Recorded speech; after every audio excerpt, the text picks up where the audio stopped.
নমস্কার। আজকের অগ্নি আম আজকের যে সেতু সঞ্চার, অংশমালী আয়োজিত সেতু সঞ্চার, আজকের অতিথি আমার সঙ্গে যিনি আছেন, বিশিষ্ট কবি এবং গদ্যকার শ্রী চিত্তরঞ্জন হীরা। চিত্তরঞ্জন আমার দীর্ঘদিনের পরিচিত। আমি তো ওকে চিত্ত বলেই ডাকি। তো চিত্ত একাদিকে যেমন অসামান্য কবিতা লেখে, সেরকম বাংলা কবিতা নিয়ে ওর যে গদ্যগুলো, সে গদ্যগুলো অত্যন্ত গুরুত্বপূর্ণ গদ্য। আমি এই কথাগুলো বলবো না যে শিক্ষণীয়, অবশ্য পাঠ্য, এসব নয়। আমি বলবো গুরুত্বপূর্ণ গদ্য। কবিদের আমি মনে করি চিত্তরঞ্জন হীরা, আমাদের চিত্তর, এই গদ্যগুলো পড়া উচিত। তো চিত্ত, তোমায় স্বাগত জানাচ্ছি অংশুমালীর এই সেতু সঞ্চারে। আশা করি সব শুনতে পাচ্ছ। চিত্ত, স্বাগত। Hello hello hello. হ্যাঁ, শুনতে পাচ্ছি।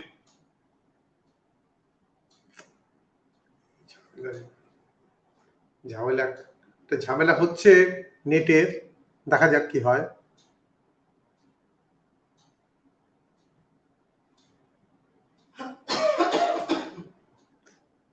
চিত্তরঞ্জনের এন্ডে একটা ঝামেলা হচ্ছে নেটের।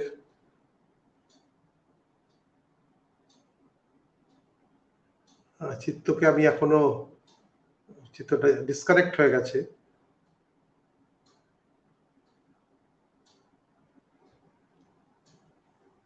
আমি অপেক্ষা করছি, দেখা যাক কি হয়।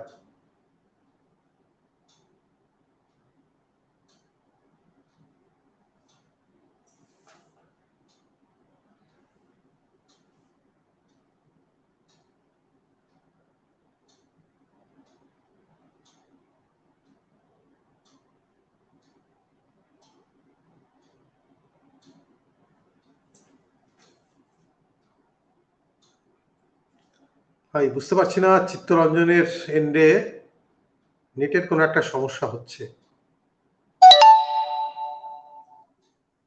ও ছিল আমার সঙ্গে, কিন্তু সংযোগ হারিয়ে ফেলেছে, এখনো খুঁজে পাচ্ছি না। আমি একটু অপেক্ষা করি। আশা করি আপনারা সবাই ভালো আছেন এই সংকটের সময়, এবং এও আশা করব যে চিত্তরঞ্জনের ওদিকে সংযোগের সমস্যা কাটিয়ে চিত্তরঞ্জন শীঘ্রই যোগ দিতে পারবে।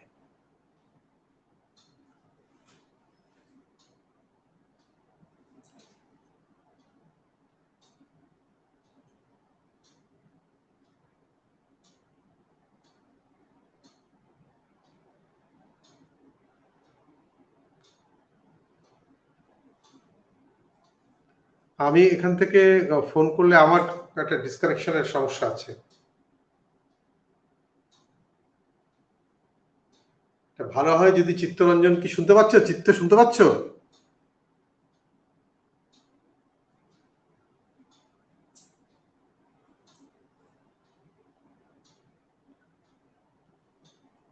অনেক অতিথি এসছেন।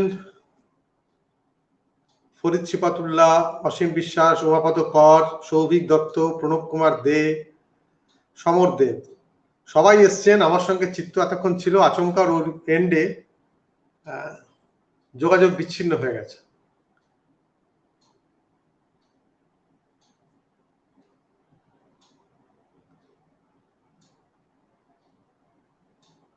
আমি অপেক্ষা করছি, দেখি কি হয়।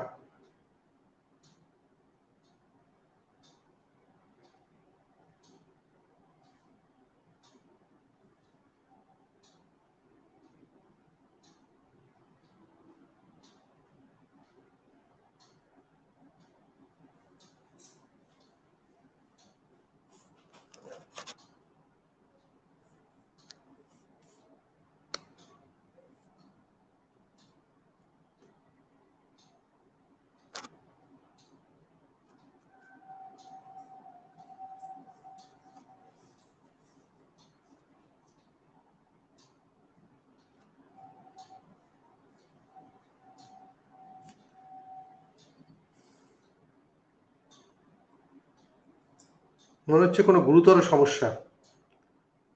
হ্যাঁ, ধীমান জানতে চেয়েছি চিত্ত কোথায় হারালো। চিত্ত ছিল ওর ওইখানে নেটের কোনো একটা কিছু সমস্যা হয়েছে, একদম হঠাৎই যোগাযোগ বিচ্ছিন্ন হয়ে গেল।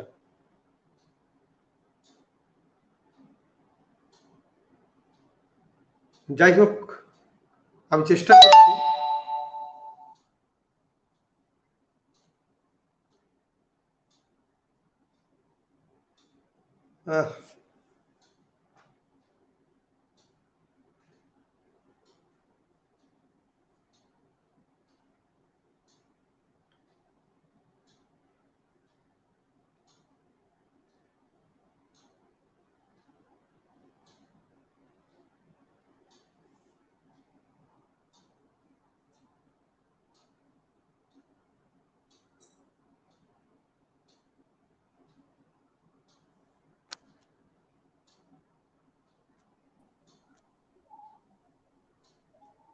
হ্যাঁ চিত্ত, হ্যাঁ হ্যাঁ শোনা যাচ্ছে তো? বেশ, একটু এবারে আমরা চিত্তকে পেয়ে গেছি। শোনা যাচ্ছে, কিছু সংযোগের কিছু গন্ডগোল হয়েছিল। ঠিক আছে, আমরা সময় নষ্ট না করে আমরা মূল বিষয়ে যাই। আমি চিত্তকে বলবো চিত্ত নিজের একটা পরিচিতি দিক এবং তারপরে কবিতা পড়ুক। চলো। স্বাগত বন্ধুরা, শুরুই করি, একটু আমাদের সময় চলে গেল। আমার পরিচয় বলতে আমার শৈশবটা কেটেছে একেবারেই প্রত্যন্ত গ্রামে। আমার শৈশব থেকে 18-19 বছর পর্যন্ত আমি এমন একটা গ্রামে বড় হয়েছি, যে গ্রামে আজ তো ছবির মতো মনে হয় সেসব শৈশবের স্মৃতি ভাবলে, যে বিদ্যুৎ ছিল না, পাকা রাস্তা ছিল না। আমি বড় হয়েছি সেই সবুজের মধ্যে। সন্ধে হলে পরে একেবারে নিস্তব্ধ চারদিক, বৃষ্টি হলে পরে রাস্তায় কাদা, যোগাযোগের কোনো যানবাহন ছিল না। আমরা মাইলের পর মাইল হেঁটে হেঁটে, আমাদের যোগাযোগ বলতে ছিল ট্রেন। 1-1.5 কিলোমিটারের কাছাকাছি রাস্তা দূরে গিয়ে স্টেশন, ট্রেনেই যোগাযোগ করতে হতো। এছাড়া এ গ্রাম থেকে সে গ্রাম বা স্কুল হেঁটেই, মাইলের পর মাইল হেঁটে ছেলেমেয়েরা যাতায়াত করত। তো সেই গ্রাম থেকেই বড় হয়েছি। বড় হয়ে এসে 18-19 বছর স্কুল জীবনটা আবার খুব অন্যরকম, খুবই বৈচিত্র্যময়। সে কথায় পরে আসা যাবে। সেই গ্রাম থেকে এসে আমি অল্প বয়সেই ঢুকে পড়ি অস্ত্র-শস্ত্র তৈরির কারখানায়, ইন্ডিয়ান অর্ডিন্যান্স ফ্যাক্টরিতে 19 বছর বয়সে। এই 19 বছর বয়সে ফ্যাক্টরিতে আসা মানেই হলো গ্রামটাও ছেড়ে দেওয়া। তারপরেই আমার বিচিত্র জীবন। তারপরেই লেখালেখি অনেক আগেই শুরু হয়েছিল। লেখালেখিরও একটা আশ্চর্য সব ঘটনা জড়িয়ে রয়েছে। এভাবেই বেড়ে উঠেছি। বেড়ে উঠে তারপরে 40টি বছর শহরের বিভিন্ন প্রান্তে বাস করেছি। তারপরে এই হৃদয়পুর এসে আমি গত 30 বছর। যে গ্রামের কথা আমি বলছি, গ্রামের কথাটা আরেকটু বলতেই হয়। যে গ্রামে আমি বড় হয়েছি সেই গ্রামটা একেবারেই সবুজে ঘেরা গ্রাম, নিশ্চুপ নিঝুম গ্রাম হলেও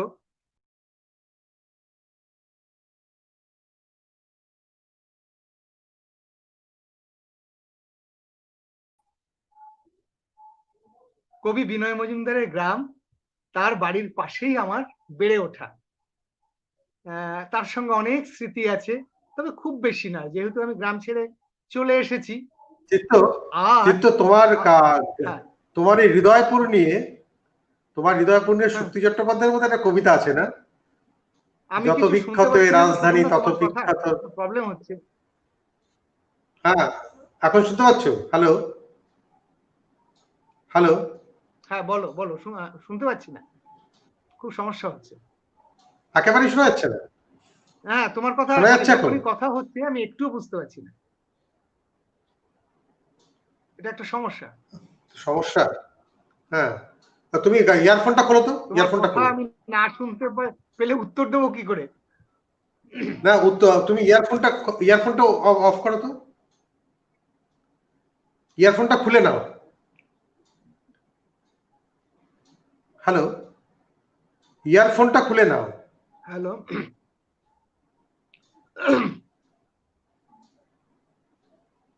আরে নেটের সমস্যা হচ্ছে। হুম।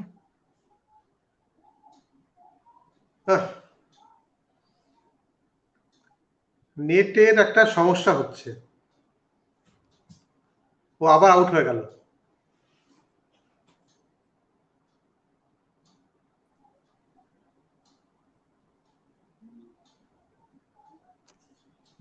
শোনা যাচ্ছে? হ্যালো, হ্যালো, তুমি এটাকে বার করে নাও তো।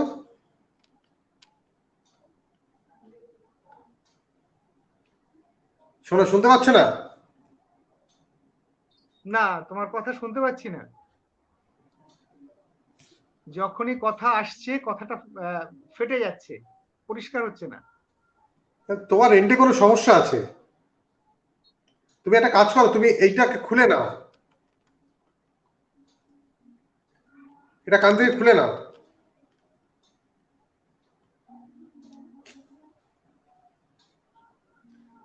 এইটা খুলে নাও, খুলে নাও। এটা খুলে দেবো? হ্যাঁ, খুলে নাও।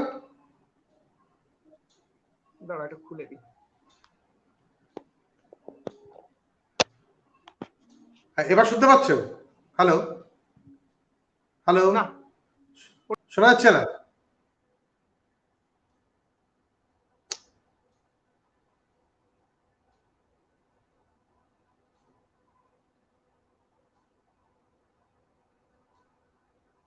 সমস্যা হচ্ছে চিত্তর ওখানে, চিত্ত বারবার ডিসকানেক্টেড হয়ে যাচ্ছে।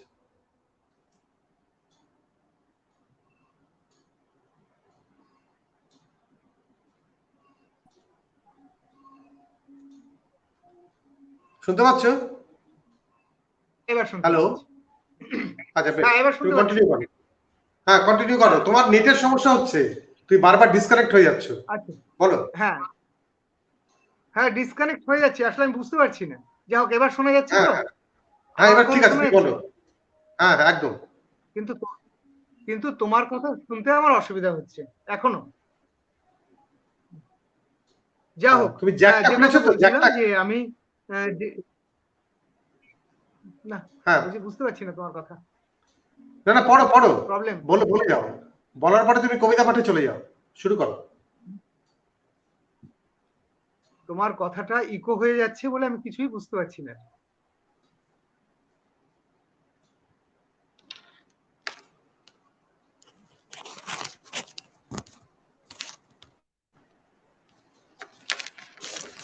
এবার শুনতে পাচ্ছ? হ্যালো, না, কথা শোনা যাচ্ছে যখনই না? বলছো কথাটা ফেটে যাচ্ছে। না, না, আমি তো এই যা এটাও খুলে দিলাম, যাতে অসুবিধা না হয়। এটা লাগিও না। কিছুই শোনা যাচ্ছে না। হ্যাঁ, কিছু শোনা যাচ্ছে না। কিছুই বোঝা যাচ্ছে না। না, আমি তোমার কথা বুঝতে পারছি না।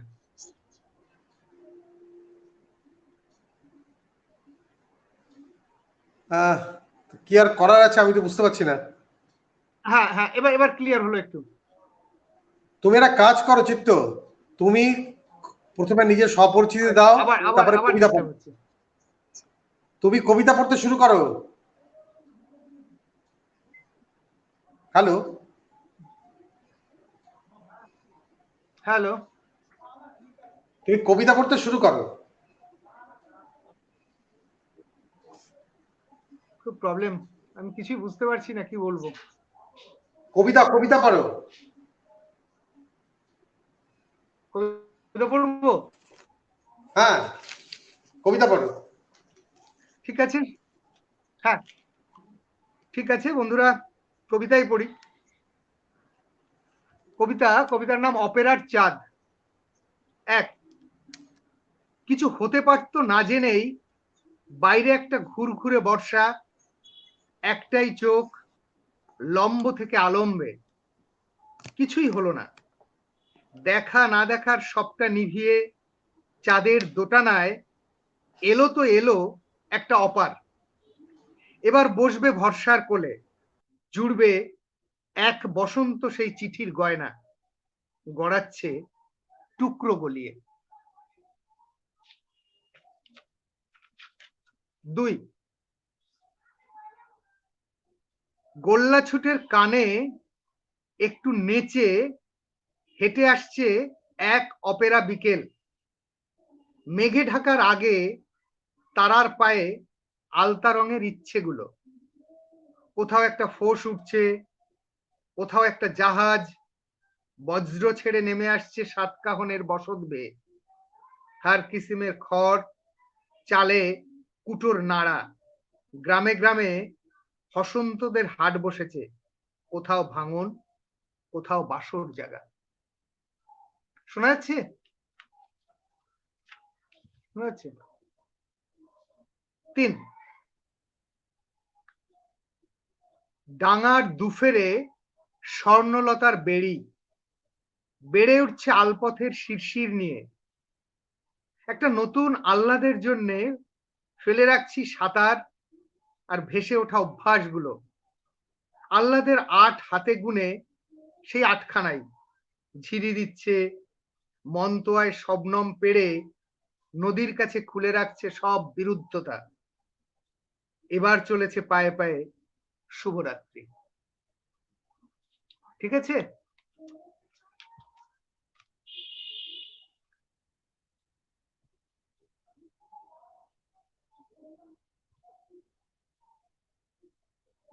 শোনা গেল কবিতা?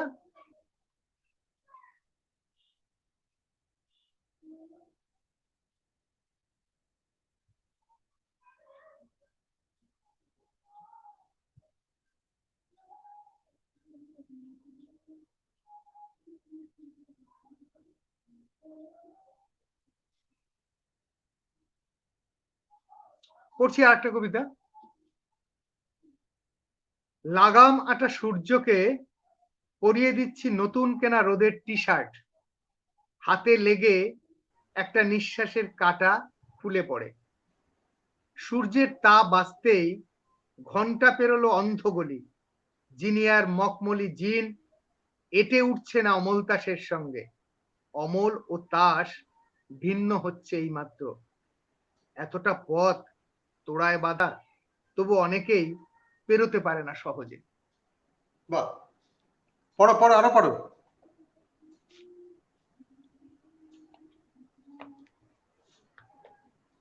চলুক। হ্যাঁ, কবিতা পাঠ চলুক। কবিতা পড়লাম, কিন্তু কথা হলো তোমার কথা এখনো আসছে।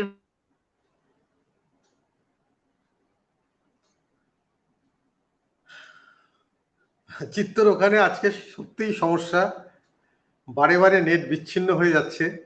আমি বুঝতে পারছি এইভাবে অনুষ্ঠান করাটা খুব, কারণ চিত্ত তো আমার প্রশ্ন শুনতে পাবে না। এই আবার পুরো বিচ্ছিন্ন হয়ে গেল।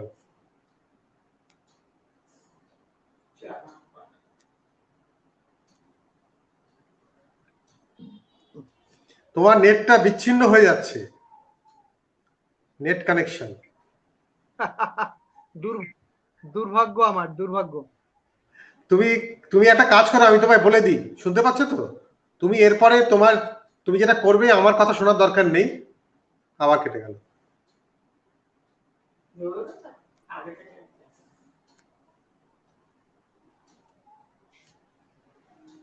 তুমি, হ্যালো, শোনা যাচ্ছে না? এবার শুনতে পাচ্ছ?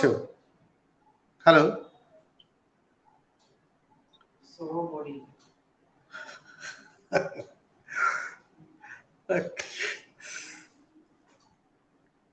হচ্ছে না? শুনতে পাচ্ছ না? কিছু আসছে না। আমি তো কিছু করার নেই। আজকে অনেক অতিথি ছিলেন, আশিস গোস্বামী, সমর দেব, মেহেদি হাসান, সোহেল,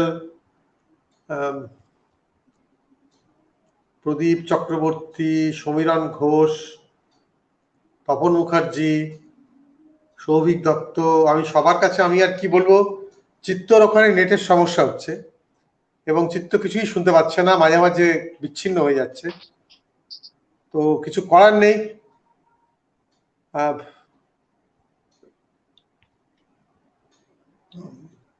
ও সমর বলছে ওকে স্ক্রিন দেখতে বলো স্বপনদা, ও স্ক্রিনটা ও সম্ভবত দেখতে পাবে না এই সিস্টেমে। সমর, তুমি কি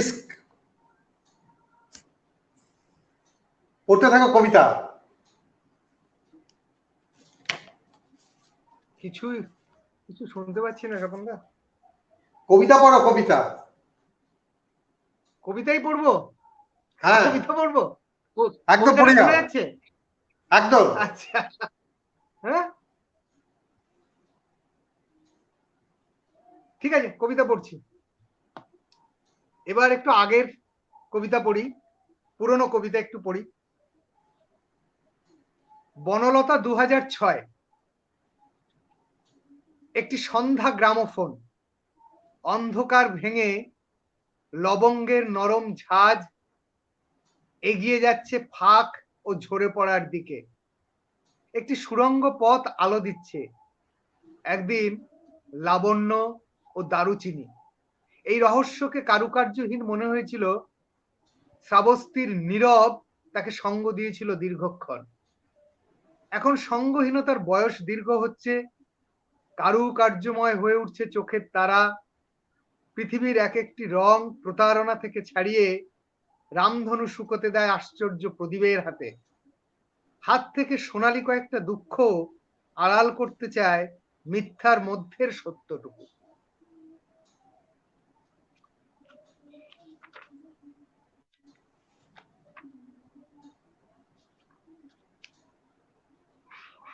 কবিতার নাম শীতকাল, অরুন্ধতী ও আমি।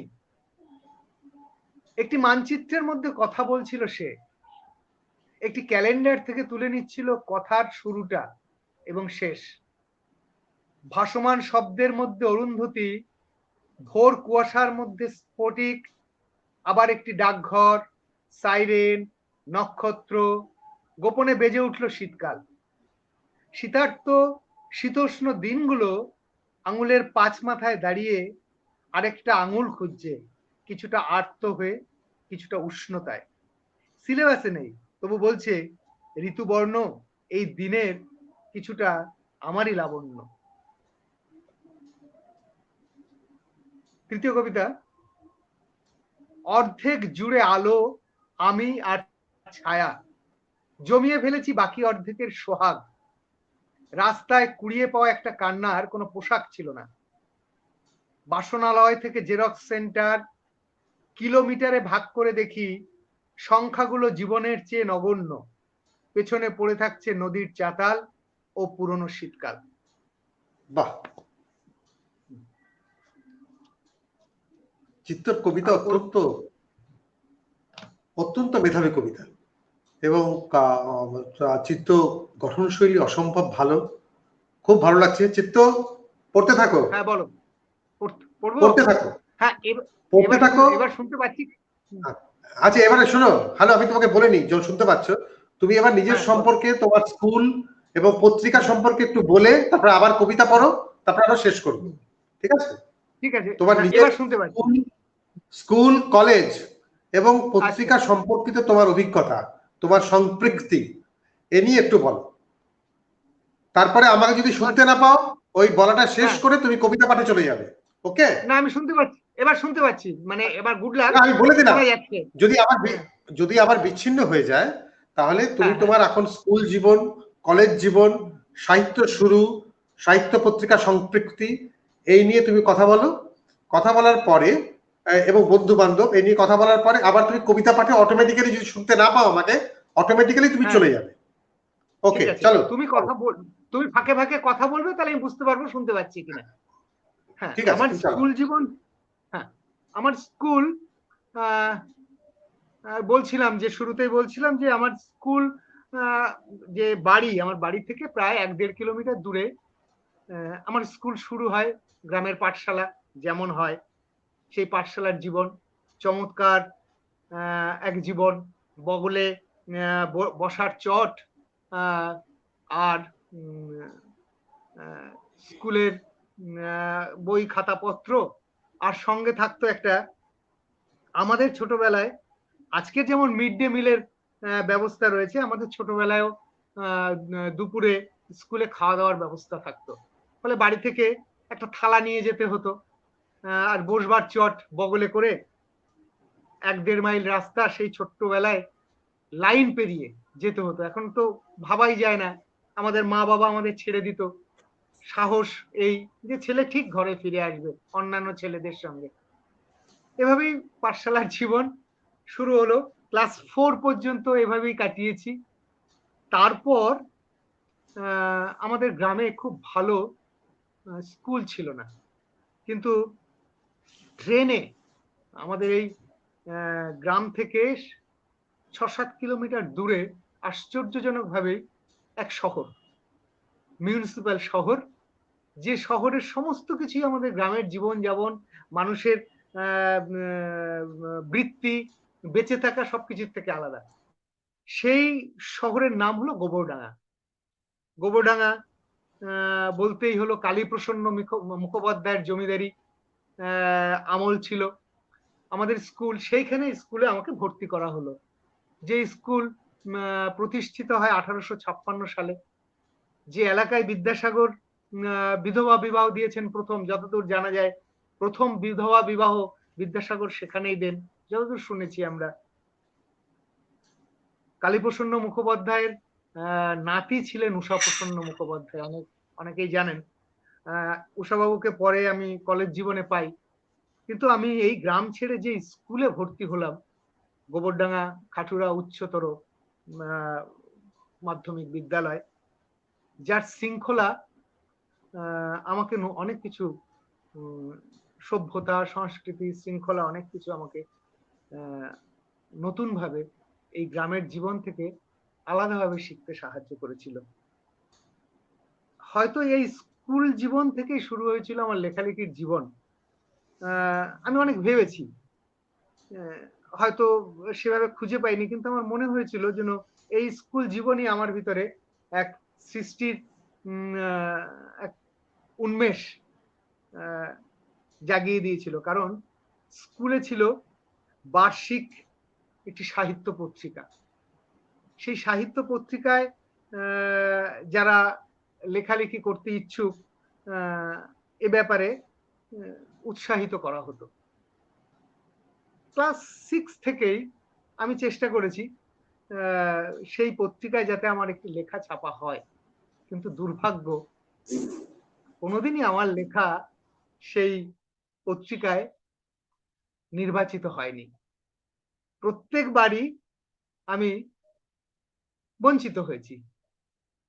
ক্লাস 9-এ আমি যখন পড়ি, তখন আমার প্রধান শিক্ষক ছিলেন সেই পত্রিকার সম্পাদক। তিনি খুব সাহিত্য অনুরাগী মানুষ। তিনি আমাকে এমন কিছু কথা বলেছিলেন যা আমার সাহিত্য ভাবনার জেদ বাড়িয়ে দিয়েছিল।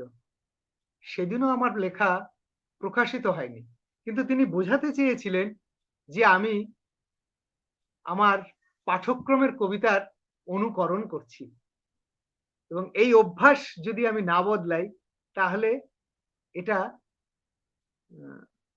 খুবই ক্ষতিকারক। যা হোক, আমার ভেতরে জেদ তিনি বাড়িয়ে দিয়েছিলেন যে আমাকে একদিন প্রমাণ করতে হবে যে আমি কিছুটা হলেও অন্তত পারি। এই স্কুল জীবন মাধ্যমিক পর্যন্ত ছিল তখন। সেখান থেকে আমি উচ্চ মাধ্যমিকে চলে আসি কলেজে।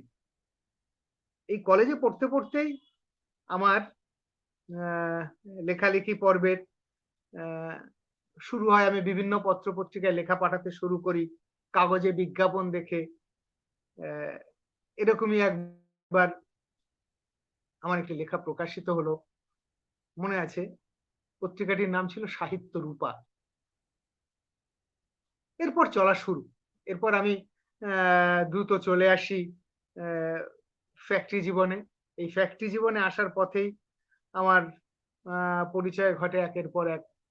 বিভিন্ন ঘটনাচক্রে পরিচয়গুলো ঘটে।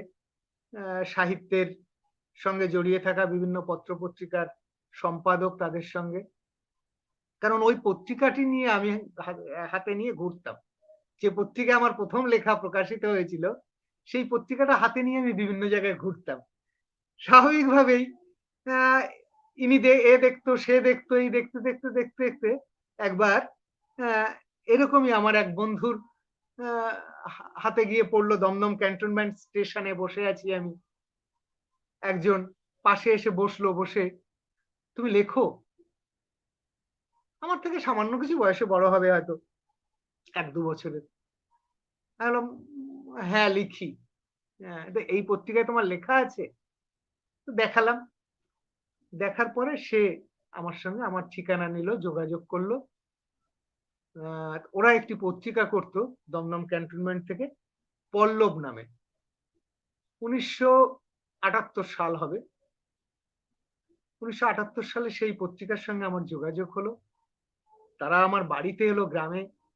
আমার সঙ্গে অ্যা তারা যোগাযোগ রাখার চেষ্টা করল। ১৯৮০ সালে আমি যখন ফ্যাক্টরিতে আসি, এই কারখানার পাশেই ছিল তাদের, কাছাকাছিই ছিল তাদের বাড়ি বা তাদের পত্রিকার দপ্তর। এই যোগাযোগটা হয়ে গেল। আমি ওই পত্রিকার সঙ্গে ছিলাম ৫ বছর। এই পত্রিকার সঙ্গে থেকে আমি অনেক কিছুই শিখেছি। ওরা আমাকে বিভিন্ন সাহিত্য আড্ডায় নিয়ে যেত। বিভিন্ন সাহিত্য আড্ডায় নিয়ে যেত। বিভিন্ন পত্র-পত্রিকা যে আসতো সাহিত্য দপ্তরে, সেই পত্রিকাগুলো পড়তে দিত। সেই পত্রিকাগুলো আলোচনা করে, পত্রিকার আলোচনা লেখানোর জন্যে আমাকে দিয়ে তারা শুরু করল। এবং এই শুরু হলো আমার গদ্য লেখার চলা। আমার শুরু হয় ১ম এ পত্রিকা আলোচনা দিয়ে, তারপর আস্তে আস্তে আ কবিতার বই আলোচনা। এইভাবেই ৮৫ সালের পর আমার সঙ্গে পরিচয় ঘটে আরেকটি পত্রিকার সঙ্গে। শঙ্কর সরকার, তুমিও চিনতে তাকে। অতএব পত্রিকা। পরে নাম হয় অতএব ভাবনা। শঙ্কর আমাকে বলল যে, "তুমি আমাদের সঙ্গে এসো।" আমি আ শঙ্করের সঙ্গে বা অতএব ভাবনার সঙ্গে ১৭ বছর ছিলাম। সেই ১৭ বছর আমি বইমেলার সময় আমার ফ্যাক্টরি থেকে ছুটি নিয়ে আমি ১২ দিন বইমেলার টেবিল স্পেস সামলাতাম এবং সেখান থেকেই আমার চলার পথ শুরু হলো। আমি আ শঙ্করের সঙ্গে ছিলাম বা অতএব ভাবনার সঙ্গে ছিলাম ১৯৯৭ সাল পর্যন্ত। ১৯৯৭ সালে মনে আছে বইমেলায় আগুন লাগলো। পুরো বইমেলা পুড়ে গেল। তারপরে ওদের সঙ্গে আমার কিছু আ মতের অমিল ঘটলো। আমি ছেড়ে দিলাম। ওদের সঙ্গে আর যোগাযোগ রইল না। কিন্তু এর ফাঁকে যেটা ঘটেছিল আমার ১৯৮২-৮৩ সাল নাগাদই আমার মঞ্জুস দাশগুপ্তর সঙ্গে বইমেলায় আলাপ হয়। মঞ্জুস দা নিজে এসে আমি মহাদিগন্তের স্টলের সামনে দাঁড়িয়ে আমার খুব কৌতূহল হলো। মহাদিগন্তের স্টলের মাথার উপরে লেখা থাকতো কবি ও লেখকদের নিজস্ব স্টল। এই আকর্ষণটা তখন ছিল যে তার মানে এই স্টলে কবি লেখকরা আছেন। এটা একটা দোকান নয়। হ্যাঁ? অদ্ভুতভাবে সেই যে মহাদিগন্তের সঙ্গে একটা যোগাযোগ, মঞ্জুস দাশগুপ্তর সঙ্গে যোগাযোগ, পাশাপাশি সবার সঙ্গে আমার তখন থেকে একটা আ সম্পর্ক তৈরি হলো। সজল বন্দ্যোপাধ্যায়, উত্তম দাস, প্রবীর রায়, অতীন্দ্রিয় পাঠক, মৃত্যুঞ্জয় সেন। কিন্তু প্রতি বছরই আ বইমেলায় তাদের সঙ্গে আমার কিছুটা সময় কাটতো। প্রত্যেকের বই আ আমি কিনে আ নিতাম। তারা আমাকে বই উপহার দিতেন এবং এদের মধ্যে থেকে সবচেয়ে বেশি আমার ঘনিষ্ঠ হয়ে উঠলেন মঞ্জুস দা আর সজল দা। মঞ্জুস দা একদিন বললেন, "আমার অফিসে আয়।" সেই অফিসে খুঁজে যখন অফিসে গিয়ে হাজির হলাম, দেখলাম এক মহাবিশ্ব। সেই চলা শুরু। সেখান থেকে ধীমানের সঙ্গে আলাপ, অনেকের সঙ্গে আলাপ, অনেক ঘনিষ্ঠতা। তারপরে 1999 থেকে তো আমি, ধীমান বা অন্যান্যরা, দুর্গাপুরের ছেলেপুলেরা আমরা ভিন্ন মুখ শুরু করলাম। অন্যান্য পত্রিকার সঙ্গে আর আলাদা করে আর জড়িয়ে পড়া রইল না। আমাদের 1999 থেকে ভিন্ন মুখের চলা শুরু এবং আজও এই পথটা এঁকে বেঁকে চলছে। তোমাদের সঙ্গে আলাপ, ঘনিষ্ঠতা, বাকিটা তো তোমাদের জানা। বারিন্দার সঙ্গে আলাপ, বারিন্দার সঙ্গে আলাপ, বারিন্দার সঙ্গে, হ্যাঁ, বারিন্দার বারিন্দার সঙ্গে আলাপ হয়েছে বোধহয় 99-2000 এরকম সময় বারিন্দার সঙ্গে আলাপ হয়। বোধহয় 2000 সালেই বারিন্দার সঙ্গে আলাপ হয়। যাক, এখন ও আমার কথা শুনতে পাচ্ছে। অনেক অতিথি এসছেন, হ্যাঁ, স্বাগত জানিয়ে দিই। প্রচুর অতিথি আজকে দেখো কিরকম ডিস্টার্ব করলো। সত্যি পরমার্থ ব্যানার্জি এসছেন, বাপি ভট্টাচার্য এসছেন, সৌভিক তো আমি আগেই বলেছি। প্রদীপ চক্রবর্তী প্রশ্ন করেছিল তোমার কবিতা দুটো ভাগে ভাগ, তো সেটা তুমি নিজেই বলে দিলে। আমার এখানে লাইন গেল। আমি তো দুটো ভাগের কবিতা পড়েও শুনিয়েছি, নিশ্চয়ই ওর প্রশ্নের উত্তর হয়ে গেছে। হ্যাঁ হ্যাঁ হ্যাঁ, তো এবার তুমি তাহলে কবিতা পাঠ করো, আমরা অনুষ্ঠান শেষ করার দিকে যেতে হবে। কবিতা পড়ি, কবিতা পাঠ। কবিতা মৃগয়া। মৃগয়া। যেন ধনুক ভেঙেছি, যেন পয়ার ভেঙে বেগমের টায়রা। একটা পলক যুদ্ধের মহড়া চলছে, সভা নেই, সন্ধ্যা পাখি নেই, তবু যেভাবে এসে দাঁড়ায়, মাংসের গন্ধে পাগল হয়ে ওঠে একটা দোফলা রাত্রি, গোটা পিকনিক। আসক্তি, ভেতর চাপা আলো, শ্বাস নিচ্ছে নাভি থেকে, কিন্তু নাভির শ্বাস নেই। আলোর ভেতর এক কণা নির্বিকার। ধ্রুবকে তারা, তারাকে অন্য একটা কিছু যতবার ভাবছি, ভেসে উঠছে আকাশ তরঙ্গ, ভেসে উঠছে আলাদিন। বাহ, আরেকটা পড়ো। আরেকটা পড়ি, হ্যাঁ। স্নান। ঝুপ এবারও গাইল, শ্মশান গাইল, সমুদ্র গাইল, তারপর কিছুটা ঝর্ণা টেনে গলা ছেড়ে একেবারে আয়নার দিকে। শুয়ে থাকা অস্তের ধারণা জল শুকোতেই পারে না বৃষ্টিমার পা থেকে। বাহ, বেশ, আরেকটা আরেকটা আরেকটা কবিতা হোক, তারপরে আমরা শেষ করব। আরেকটা কবিতা পড়বো? হ্যাঁ, আরেকটা কবিতা পড়ো ছোট দেখে, তারপর শেষ করছি।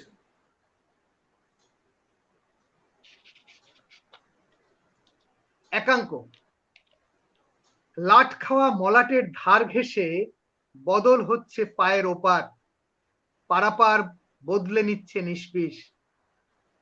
ঝুঁকে থাকে একবেলার ফেরিঘাট, এখন আর সাঁতার উঠছে না। 7 তারের একটা ফিনফিনে বাজনা কে বলে দেবে এখানে জলের দরে বিকোচ্ছে কতটা ড্রামাডোল। বাহ, ঠিক আছে চিত্ত, আজকে একটু নেট বিঘ্নিত করলো, আর আমার এখানে একটু পাওয়ার চলে গেছে, সেটা সমস্যা নয়। আমরা তাও মানে সবকিছু খুব স্মুথলি হলে খুব ভালো হতো, হলো না যখন কিছু করার নেই। আমি সবাইকে একটা প্রশ্ন করি যাওয়ার আগে, যে তোমার 3টে পছন্দের বই যদি তোমাকে বেছে নিতে বলা হয়, ধরো তোমাকে নির্বাচনে পাঠানো হলো, হ্যাঁ, আর তোমার 3টে বই আসতে পারলো, তুমি কোন 3টে বই নেবে? বলি, এখন তো কথা শুনতে পাচ্ছি, এখন কতটা শান্তি লাগছে। এতক্ষণ কথাটা তো কিছুই শুনতে পাচ্ছিলাম না, কি এক মানে ভেতরে ভেতরে খুব কষ্ট হচ্ছিল। আমি সেতু সঞ্চার অনুষ্ঠান অনেকটাই কতগুলোই দেখেছি। অনেক পরিচিত, অপরিচিত বা নাম জানা না জানা কবিদের অধিকাংশই আমি দেখলাম তারা নির্বাসনে যাবে গীতবিতান নিয়ে। তা আমি ভাবছিলাম যে গীতবিতানের বিক্রি বাড়িয়ে দিচ্ছে না তো? আহ, আমার মনে হচ্ছিল আমার গীতবিতান দরকার নেই। আমি রবীন্দ্রনাথের চিঠিপত্রের খুব ভক্ত। আমার রবীন্দ্রনাথের সব চিঠি এখনো মানে পড়া হয়ে ওঠেনি। আমি যদি একটি রবীন্দ্রনাথের অখণ্ড চিঠিপত্রের অখণ্ড আহ, পাই আমি, তাহলে আমি এই রবীন্দ্রনাথের চিঠিপত্র সঙ্গে নেব। এক। বেশ, দ্বিতীয় বই। দুই হলো হুম, দুই হলো আমার উপনিষদ লাগবে। উপনিষদ আমাকে অনেক কিছু দেয়। তিন, আমার প্রিয় মানুষ যে আমাকে কিছুটা যাপন শিখিয়েছিলেন, কবিতার সঙ্গে যাপন, তিনি নারায়ণ মুখোপাধ্যায়। আমি তো সুযোগ পেলাম না নারায়ণদার কথা বলা, মঞ্জুসদার কথা বলা। নারায়ণদার আত্মজীবনীমূলক একখানি গ্রন্থ আছে, অনুত্থান। অনুত্থান, আমি অনুত্থানটা সঙ্গে নেব। বেশ, তিনটে বই হলো। এবারে আজকে আমাদের অনুষ্ঠান তো শেষ করতেই হচ্ছে, আবার কোনো সময় কোনো একদিন হয়তো আবার আড্ডা হবে। অংশুমালীর পক্ষ থেকে তোমাকে ধন্যবাদ জানাচ্ছি। তুমি অংশুমালীকে নিয়ে যদি কিছু বলতে চাও বলো। অংশুমালীর তো অবশ্যই বলবো যে জুবাইন সন্ধির সুস্থতা কামনা করতে হবে, তার দ্রুত সুস্থ হয়ে উঠুক। তিনি অসুস্থ থাকা সত্ত্বেও যেভাবে সেতু সঞ্চার এবং ক্ষণকাল, আমি ক্ষণকালের কয়েকটা প্রোগ্রাম দেখেছি, আরো একটা প্রোগ্রাম দেখেছি, যেভাবে চলছে, আমি আশা করি এই তোমাদের চেষ্টায় এই অনুষ্ঠানগুলো নিশ্চয়ই সন্ধি ভাইকে সুস্থ করে তুলবে। অংশুমালী দীর্ঘায়ু কামনা করি আমি। আবার যদি কখনো সুযোগ হয় আড্ডা হবে, কেন কথা জমিয়ে বলা গেল না, এটাই হলো। আজকের মতো এখানেই সমাপ্তি। নমস্কার। হ্যাঁ, বন্ধুদের সবাইকে শুভেচ্ছা। হয়তো আমার কথা শুনতে কতটা পেয়েছে না পেয়েছে জানি না। ঠিক আছে, সবাই ভালো থাকো। ওকে, শুভরাত্রি।